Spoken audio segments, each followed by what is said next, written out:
মাঝারি গরুর দামটা একটু বেশি, বেচা কিনা খুব কম হচ্ছে। বাজার খারাপের জন্য 1,10,000 দিয়ে বেচলাম।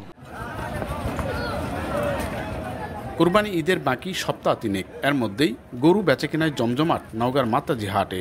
হাটে মাঝারি জাতের ষাঁড় গরুই বেশি। এসব গরু ব্যাপারীরা কিনে ঈদের সপ্তাহখানেক আগে ফের হাটে তুলবেন। 15 থেকে 20 দিনের ব্যবধানে ষাঁড় গরু মোটাতাজা করে বাড়তি মুনাফার জন্য দরদাম হাঁকিয়ে কিনছেন ক্রেতা। গোখাদ্যের চড়া দরে গরু প্রতিপালনে বাড়ছে খরচ। হাটে তোলার পর কাঙ্ক্ষিত দাম না পাওয়ার অভিযোগ প্রান্তিক খামারিদের। অন্যদিকে মৌসুমের প্রথমেই হাটে তোলা গরুর বেশি দাম হাঁকার অভিযোগ কিনতে আসা ব্যাপারীদের। মাঝারি গরুর দামটা একটু বেশি, বিশেষ করে বকনা গরু, 2 দাঁত 4 দাঁতের গরুর বেচা কিনা খুব কম হচ্ছে। আশা করা যায় ঈদের আগে বেচা কিনা একটু ভালো হবে। বাজার খারাপের জন্য 1,10,000 দিয়ে বেচলাম। পয়লা বৈশাখ থেকে পরার পর থেকেই হাটঘাট খুব খারাপ অবস্থা।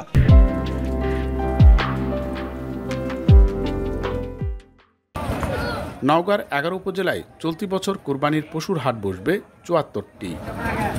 স্থানীয় প্রাণী সম্পদ অধিদপ্তরের তথ্য বলছে এ জেলায় 68,500 গোখামারে গরু প্রতিপালন হচ্ছে 22,50,000, যার মধ্যে শুধুমাত্র কুরবানিকে ঘিরেই 7,50,000 গরু প্রস্তুত করা হচ্ছে, যা গেল বছরের চেয়ে প্রায় 40,000 গরু বেশি। নওগাঁর মাতাজি হাট থেকে এম আর রকি, সময় সংবাদ।